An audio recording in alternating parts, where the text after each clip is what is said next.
Hoje, em vídeo do Sebo, vamos ver a análise desse livro, né? O Pequeno Príncipe. Esse livro, ele é o terceiro livro mais vendido do mundo. E em termos de traduções, ele ultrapassa a 270 idiomas, só perdendo em termos de tradução e de vendagem para o Alcorão e a Bíblia. Hoje, inclusive, o Pequeno Príncipe, ele já não pertence os direitos autorais à família do autor, ele já está a nível de domínio público.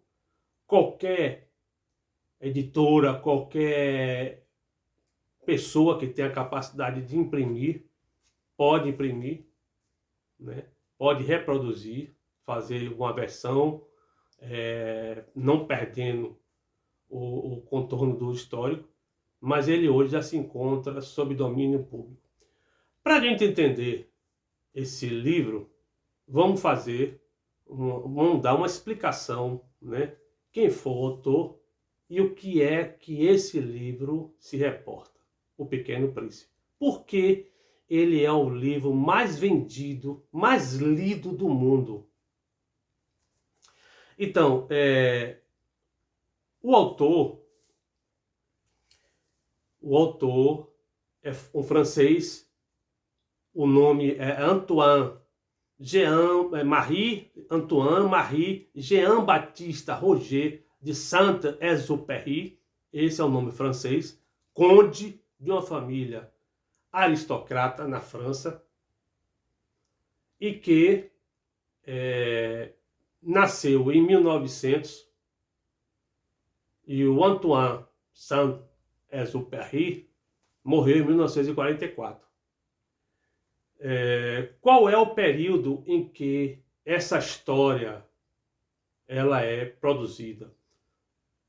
1943, ele foi editado pela primeira vez, esse livro, em 6 de abril de 1943, com o nome Le Petit Prince, O Pequeno Príncipe, em inglês e francês, e foi editado em Nova York. Por que Nova York? O Antoine, ele estava refugiado do regime nazista. O regime nazista ocupou a França. Ocupou a França e submeteu uma série de famílias judias aos processos que nós já sabemos o que aconteceu. E Antoine de Saint-Exupéry, ele refugiou nos Estados Unidos, deixando sua família na França, sua mãe. Isso levou a ele a um certo, a pessoas ficou isolada, sem seus familiares e com a preocupação voltada sobre esses desdobramentos que a gente já sabe as consequências que o nazismo causou na França e no mundo, né? Levou os judeus aos campos de concentração, os judeus franceses aos campos de concentração, né? E a gente já sabe essa história, né? Mais ou menos dessa tragédia que aconteceu no mundo que o nazismo causou. Nesse período, né, o Antoine de Saint-Exupéry, ele tem uma série, é contado na sua biografia, uma série de situações no qual sua vida foi um caos, né? Antes da publicação desse livro, né, lógico, depois que o livro foi editado, mesmo na edição que foi na Segunda Guerra Mundial, 1943, 6 de abril de 1943, está na Segunda Guerra, não teve a devida relevância. Ele explodiu, né?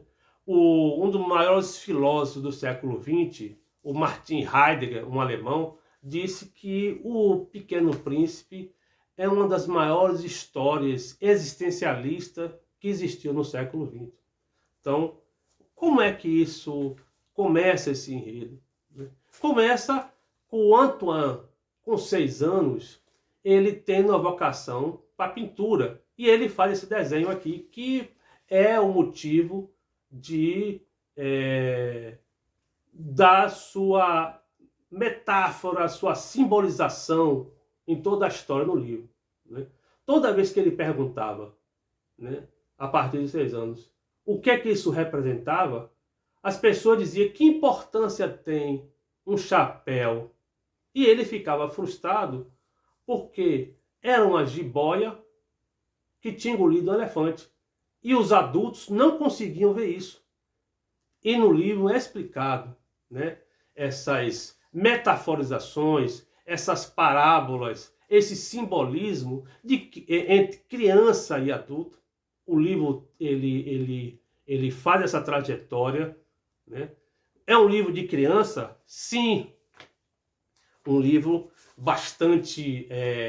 esses tipos de desenhos foi feito por Antoine. Ele é o autor, ele é o narrador, ele é o ilustrador, ele é um dos principais personagens do livro. E as suas figuras, seus desenhos singelos, que agrada todas as crianças. Por isso que o livro é um livro de criança infantil, mas também não deixa de ser um livro de adulto. Porque o tempo todo o adulto sempre tem a criança que foi por dentro. E o que acontece? Todas as simbolizações que estão no livro representam o olhar do adulto como em cima das coisas de criança. São pessoas sérias, pessoas vaidosas, pessoas estressadas. E isso no livro, na história, é contado. Né? Diferentemente de uma criança. É por isso que nós temos que ler o livro para as crianças como uma história. O livro é uma fábula. 1950 é uma fábula ecológica. É a primeira fábula ecológica. É esse livro, O Pequeno Príncipe. E não deixa de ser uma fábula de ficção científica. Porque ele mostra um personagem que, de forma abstrata, não é o Antoine, é o Pequeno Príncipe, que vem de outro planeta, anda pelo universo e chega até a Terra. Então, os elementos simbólicos, metafóricos do livro é uma cobra, que é a primeira, vamos dizer assim, o primeiro animal que o Pequeno Príncipe, quando viaja pelo universo, encontra aqui na Terra, quando vem para cá. Depois, uma raposa, o carneiro, e eu vou explicar todas essas, né? A rosa, por isso que ele é uma fábula, porque ele é contado os dramas da existência do ser humano, principalmente do adulto, com um sentido moral. Sempre tem um sentido de cunho moral no livro. Né? As frases do Pequeno Príncipe, as frases que ele nunca responde ao personagem principal, o Antoine, que é o aviador. As perguntas que o aviador faz, ele nunca responde de forma direta, mas o aviador consegue abstrair da conversa com o Pequeno Príncipe, e a história, a versão do Pequeno Príncipe é contada nesses enredos. Então começa com a frustração do próprio Antoine quando menino, de 6 anos, que ele deixou de ser pintor e foi ser aviador. E aí começa a bibliografia de Antoine, porque da frustração que deixaram foram dizer para ele, é melhor você estudar geografia, estudar história, estudar matemática, porque para desenho você não dá. Inclusive ele, para que as pessoas tivessem melhor entendimento, desenhou internamente o elefante dentro da cobra. E as pessoas não conseguiram entender, os adultos, né? A essencialidade né? A pureza do desenho. E engraçado que quando o Pequeno Príncipe, em determinado momento, aparece, que pede para que ele desenhe um carneiro, e eu vou explicar qual é o papel do carneiro nessa história. Ele tira um papel do bolso e começa a mostrar ao Pequeno Príncipe esses desenhos da jiboia.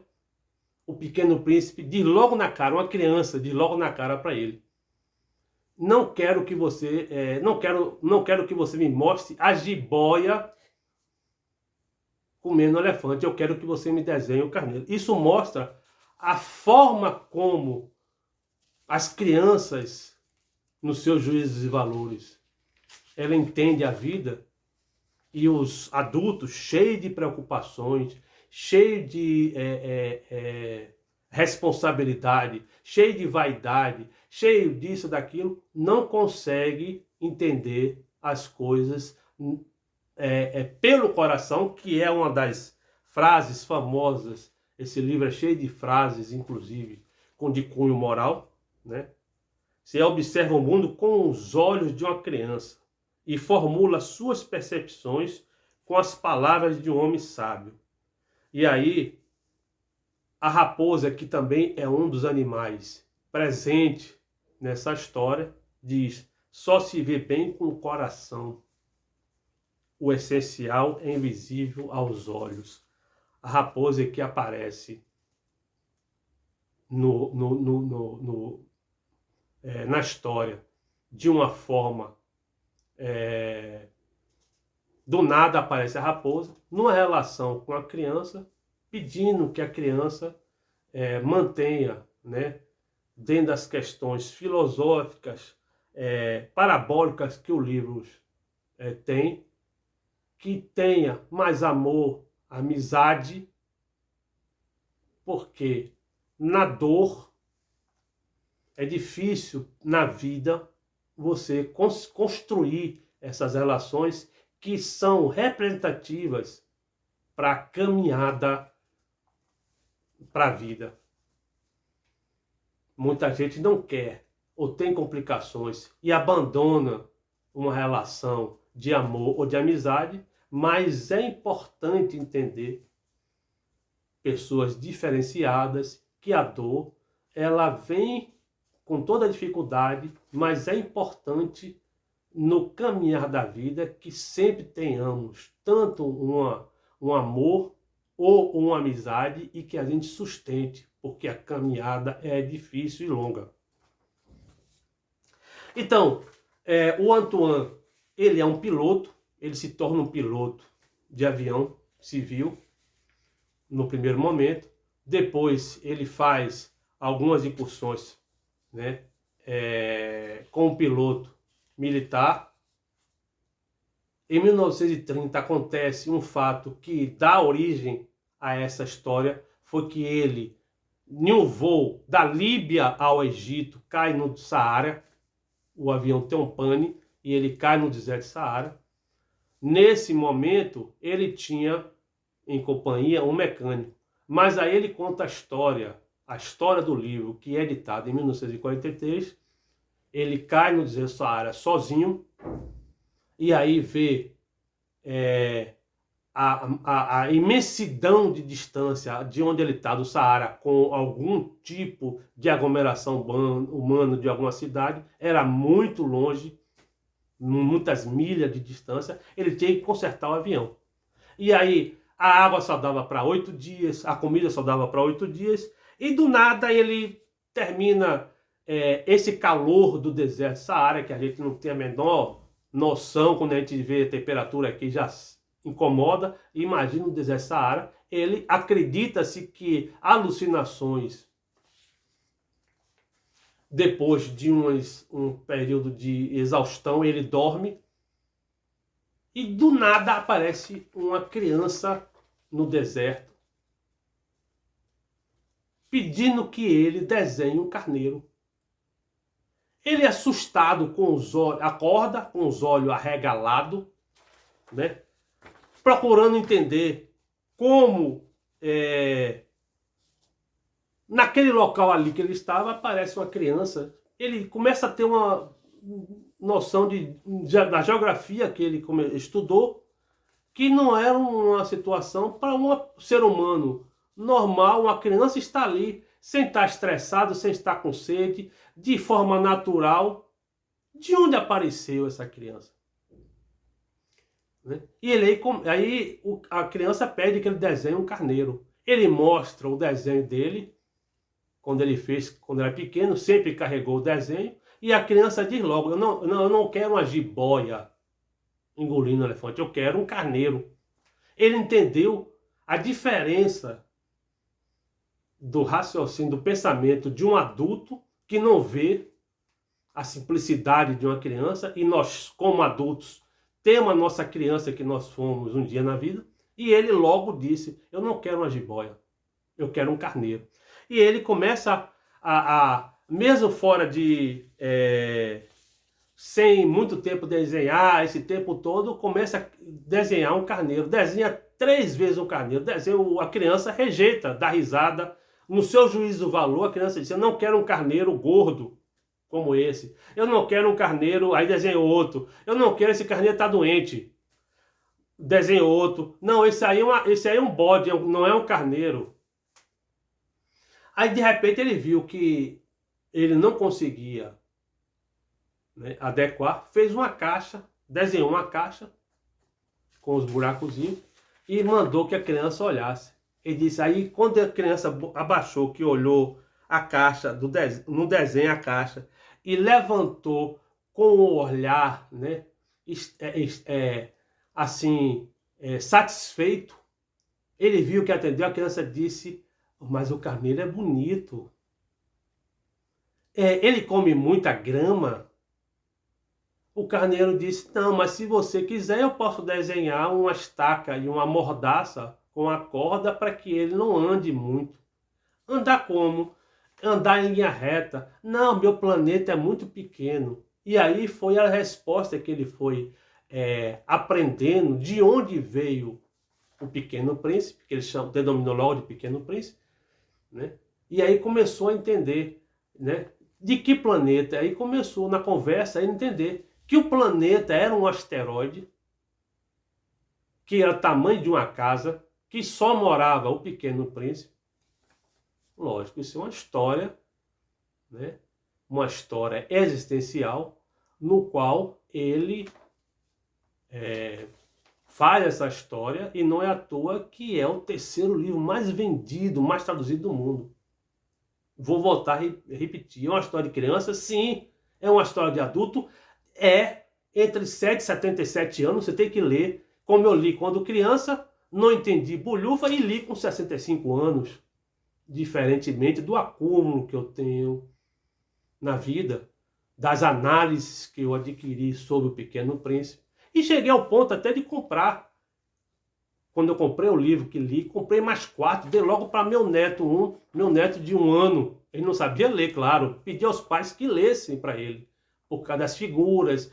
Lógico, a gente não pode achar que com a maturidade da vida, com o nosso entendimento de adulto, né, sem saber e se lembrar das fases de criança que passamos, como é a forma de aprendizado que a criança tem. E aquilo na fantasia, na sua representação, o que aquilo constrói para a vida.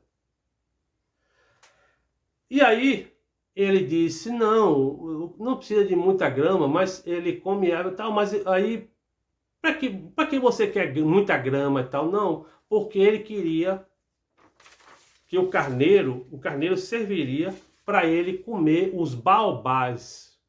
Baobás são árvores imensas que acontecem no Mediterrâneo, que acontece no Cerrado brasileiro, tem os baobás, são árvores, inclusive no livro, árvores do tamanho de igrejas, árvores monstruosas, e cresce, nasce, veio a semente do espaço, ela começa a germinar tipo uma rosa, mas são árvores monstruosas que suas raízes vão destruir o planeta.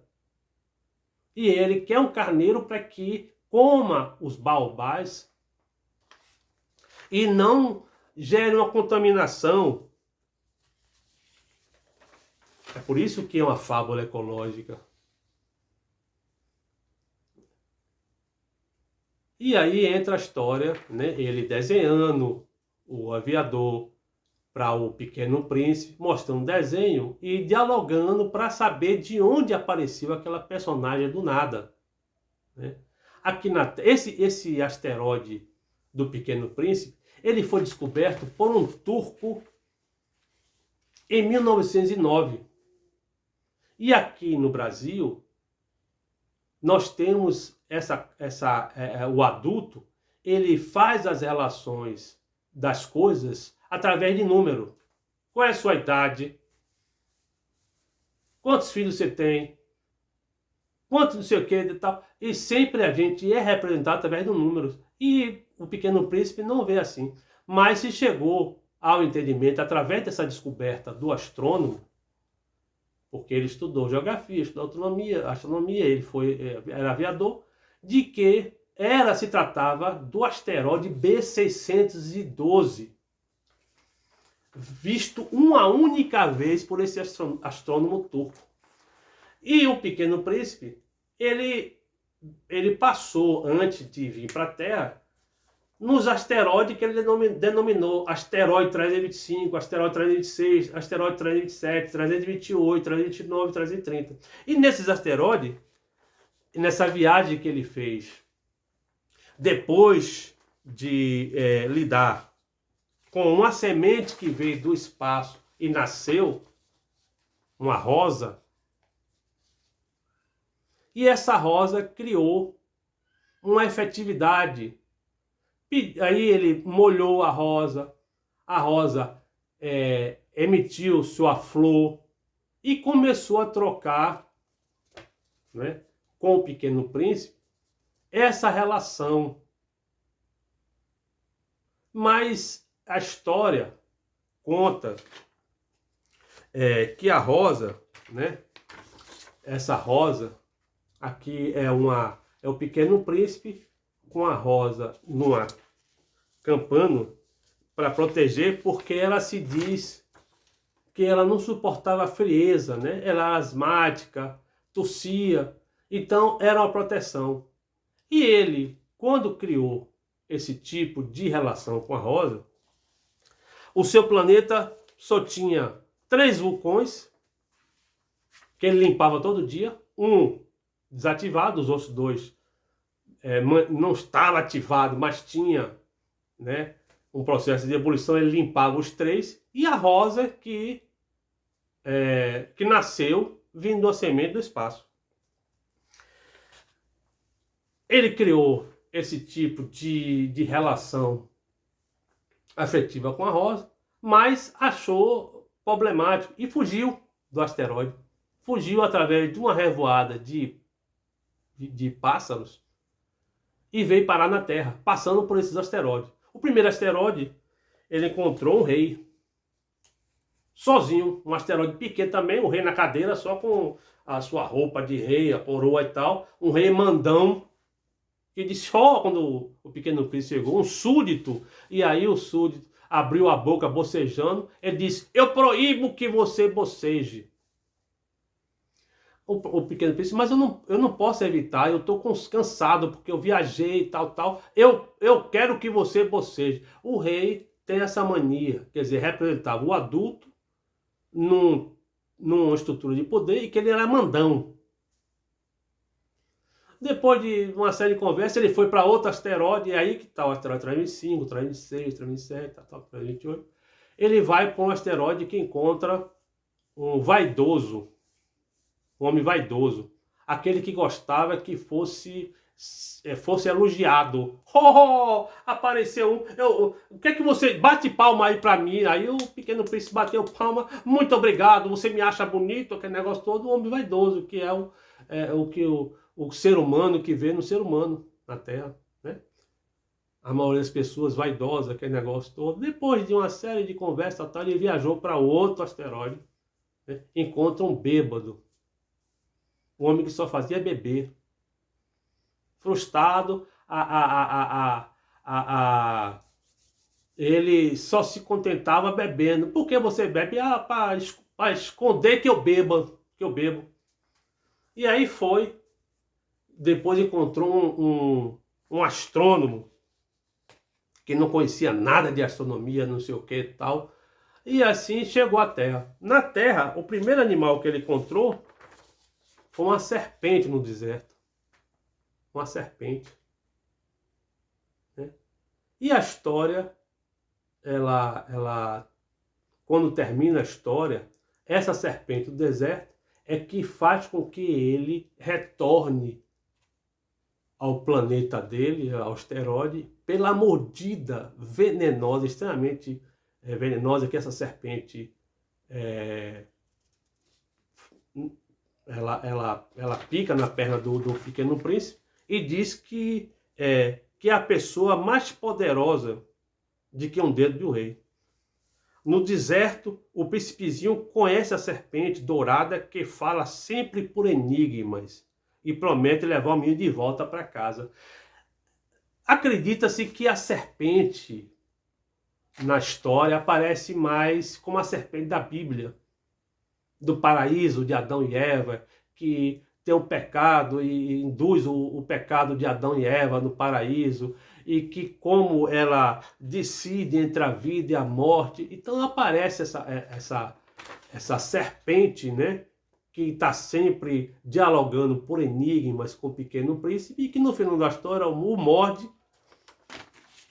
Não só essa história da Bíblia tem assim uma relação muito próxima com a história da Bíblia, termina mordendo, que é a forma como o Pequeno Príncipe retorna ao seu planeta depois de morto, e até o corpo do Pequeno Príncipe desaparece. É alguma coisa tipo as histórias, né, de Jesus, que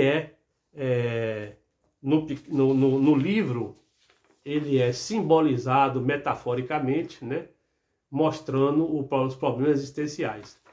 Essa foto é a raposa, que aparece do nada, mas cria uma relação de intimidade, é quem cria do ponto de vista das simbologias metaforizadas a questão do amor, da amizade com o Pequeno Príncipe. E ainda diz o seguinte: se você me cativar, né, nós poderemos crescer. Tem uma série de frases, inclusive, que o livro ele apresenta, que leva a cunhos morais do ponto de vista de o essencial é invisível aos olhos e só se pode ver com o coração. Na relação dele com a raposa aparecem esses diálogos. Foi o tempo em que dedicaste a tua rosa que a fez tão importante. Né? Se tu vens, por exemplo, às 4 da tarde e desde as 3 eu começarei a ser feliz, isso mostra, numa relação de amizade ou de amor, se você assume um compromisso com a pessoa e aquela pessoa sente de forma antecipada, né, nessa relação, né, o seu carinho quando você diz que tal horário eu vou me encontrar, mas você chega de forma antecipada. Isso mostra a forma atenciosa como você sempre, o ser humano sempre tem que ter, né, nas suas relações com as pessoas. As pessoas são solitárias porque constroem muros ao invés de pontes. Então aqui são atitudes humanas. Né? Se você é solitário, você constrói muro, é claro, você se isola. Mas ao contrário, se você constrói pontes, você cria uma relação social. Então no livro aparecem essas frases que são momentos de doçura, de cunho moral, nesse diálogo do Pequeno Príncipe com a raposa. É loucura odiar todas as rosas, porque uma te espetou. Na essência do livro, aparece essa rosa, que é a fonte da saída do Pequeno Príncipe do asteroide B612 para buscar no universo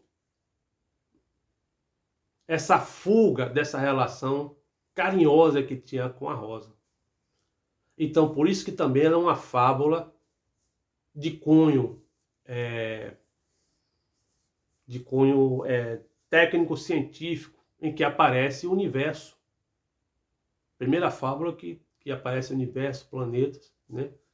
E o Pequeno Príncipe é essa obra de 78 anos de existência e que ainda hoje é extremamente atual do ponto de vista de sensibilizar crianças, adultos, de uma forma geral, porque a forma como o Pequeno Príncipe, né, ele olha o universo, né, de forma ecológica, sem destruir, sem se preocupar. Quando ele pede até o carneiro para que se seja construído, para ele levar o carneiro para destruir os baobás, quer dizer, os carneiros vão comer, né, e vão fazer dentro do processo ecológico sua relação com o ambiente.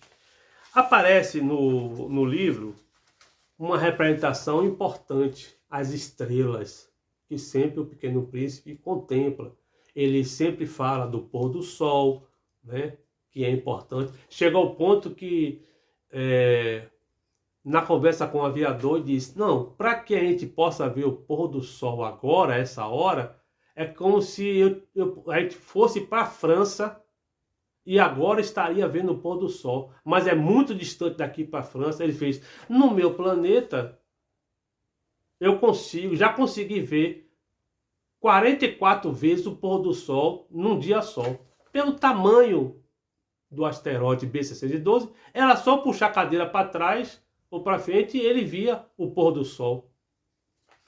Isso mostra a velocidade com que o tempo, numa existência, significa o quê? Aqui na Terra, nós temos essa questão geográfica das distâncias, que para ver o pôr do sol, nos Estados Unidos ele acontece num determinado momento, na França outro, no Brasil outro, mas em outro asteroide você vê, né, o pôr do sol como uma das coisas mais gratificantes, né, que a vida apresenta na natureza. É por isso que é uma fábula ecológica, porque são esses tipos de representações, e aparecem as estrelas. Essas estrelas, ela tem uma relação, já que o Antoine, o autor, o ilustrador, o narrador, um dos personagens do livro, ele coloca as estrelas e sai refugiado da França no tempo da ocupação do nazismo. As estrelas eram como os nazistas, ele marcava os judeus para diferenciar. Você criava uma questão racista, né, marcando pelas estrelas. E aparece no livro essas estrelas justamente por essa situação existencial que o Antoine passou.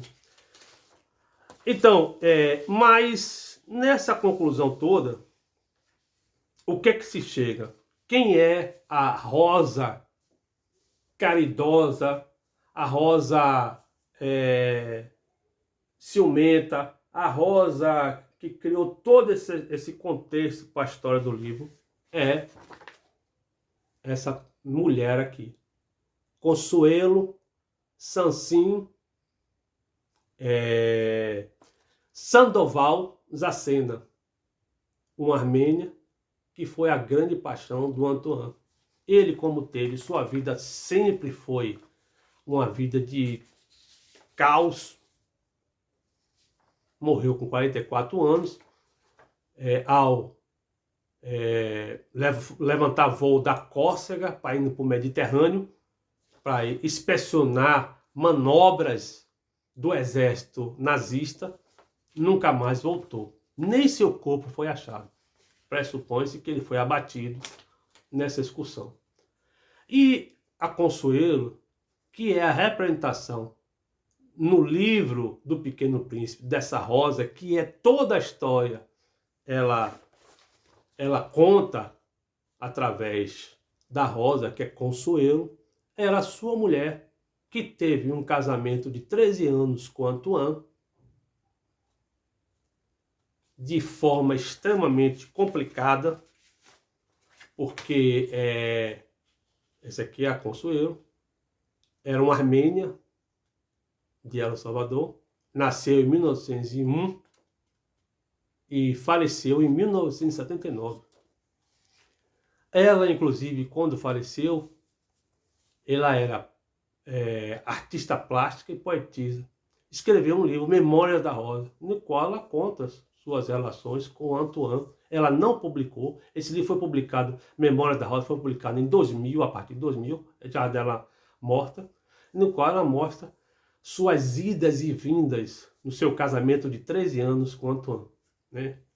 Ela dizia que ele era muito mulherengo, muito uma pessoa de bastante, uma pessoa de muita estabilidade. Não é à toa que o livro, O Pequeno Príncipe, ele foi colocado por Martin Heidegger como um livro existencial, né? Porque mostra os problemas afetivos do Antoine, do ser humano, né? Na sua relação de casamento, de indas e vindas, separações. Ele, inclusive, nessas viagens, né, que ele fez, inclusive a última que ele fez, dispersão das tropas nazistas no Mediterrâneo, terminou sendo abatido. Mostra, inclusive, sempre essas fugas que no livro do Pequeno Príncipe aparece. O Pequeno Príncipe saindo do seu asteroide, B612, para vir passando pelo universo, em vários asteroides, chegando no planeta Terra. Essa fuga que o ser humano tenta, né, às vezes, equacionar seus problemas existenciais e nunca, né, é preferível você... quando o Pequeno Príncipe diz, não, mas o carneiro não vai comer a rosa também, e diz, na rosa tem espinho, né? E ele chega aqui, o Pequeno Príncipe, em determinado local do Saara, encontra um cá de rosas, e ele mesmo diz, né, que não interessa às vezes você cultivar muitas rosas se uma significa, né, a forma como você tem que preservar aquilo que é de melhor, né, existe numa relação de amor, de amizade. Então o livro é um livro espetacular, um livro que merece ser lido, né, independente da idade, criança, adulto, e que é importante, né, que se leia em várias fases da vida humana.